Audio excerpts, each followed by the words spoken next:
ഇത് എത്ര processing time എടുക്കുമ്പോൾ എത്ര ഫീ ആക്കണം, എങ്ങനെയാണ് ശരിക്കും അതിൻ്റെ പ്രോസസ്സിംഗ് വന്നത്?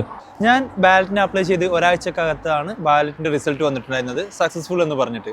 അപ്പോൾ അതിനുശേഷം ഇതിനാവശ്യമായിട്ടുള്ള ഡോക്യുമെൻറ്റ്സ് ലൈക്ക് TB സർട്ടിഫിക്കറ്റ്, നമ്മുടെ ഡിഗ്രി സർട്ടിഫിക്കറ്റ്, പിന്നെ നമ്മുടെ അക്കൗണ്ടിനകത്ത് ഷോ മണി ആയിട്ട് 2530 പൗണ്ടിന് ഈക്വലൻ്റ് ആയിട്ടുള്ള ഇന്ത്യൻ മണി, ഇത്രയും കാര്യങ്ങളാണ് നമ്മൾ ആദ്യമായിട്ട് സെറ്റ് ചെയ്ത് വെക്കേണ്ടത്.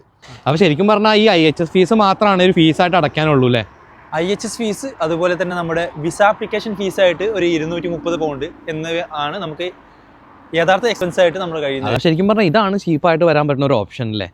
തീർച്ചയായിട്ടും നമ്മൾ സാധാരണ രീതിയിൽ നോക്കുമ്പോൾ ഏറ്റവും കുറഞ്ഞ ചിലവിൽ UK വരാൻ പറ്റുന്ന വിസകളിൽ ഒരെണ്ണം ആണ് യങ് പ്രൊഫഷണൽ സ്കീം വിസ. നമ്മൾ ഇവിടെയുള്ള ഒരാൾ പോസ്റ്റ് ഗ്രാജുവേഷൻ PSW അപ്ലൈ ചെയ്യുമ്പോൾ ഉള്ള എക്സ്പെൻസ് പോലും നമുക്ക് ഈ വിസയിൽ കയറി വരുമ്പോൾ ഇങ്ങോട്ട് ആവുന്നില്ല എന്നുള്ളതാണ് യാഥാർത്ഥ്യം. നിങ്ങൾക്ക് ഒരു റെസ്ട്രിക്ഷനും ഇല്ലല്ലോ, അപ്പോൾ ഏത് ഫീൽഡിലും വർക്ക് ചെയ്യാം അല്ലേ? വർക്ക് ചെയ്യുന്നതിന് നമുക്ക് 2 രീതിയിലുള്ള റെസ്ട്രിക്ഷൻ മാത്രമാണുള്ളത്. ഒന്ന്, സെൽഫ് എംപ്ലോയിഡ് ആയിട്ടാണ് വർക്ക് ചെയ്യുന്നതെന്നുണ്ടെങ്കിൽ 5000 പൗണ്ടിന് ഉള്ളിൽ നിൽക്കുന്നതായിരിക്കണം നമ്മൾ ചെയ്യുന്ന സമയത്ത് യൂസ് ചെയ്യുന്ന പ്രോപ്പർട്ടികളുടെ ഒരു എക്സ്പെൻസ് എന്ന് പറയുന്നത്. അതല്ലെങ്കിൽ നമ്മുടെ കീഴിൽ മറ്റൊരാളെ നമ്മൾ ആ സമയത്ത് ജോലിക്ക് വെക്കരുത് എന്നുള്ളതാണ്. രണ്ടാമതൊരു റെസ്ട്രിക്ഷൻ ഉള്ളത്, നമ്മൾ സ്പോർട്സ് റിലേറ്റഡ് ആയിട്ട് എക്സാമ്പിൾ പറയുകയാണെങ്കിൽ ഒരു പ്രൊഫഷണൽ കോച്ച് പോലെയുള്ള മേഖലകളിൽ വർക്ക് ചെയ്യരുത് എന്നുള്ളതാണ്. ഇത് രണ്ടും അല്ലാത്ത മറ്റെല്ലാ കാര്യങ്ങളും നമുക്ക് UK ചെയ്യാവുന്നതാണ്.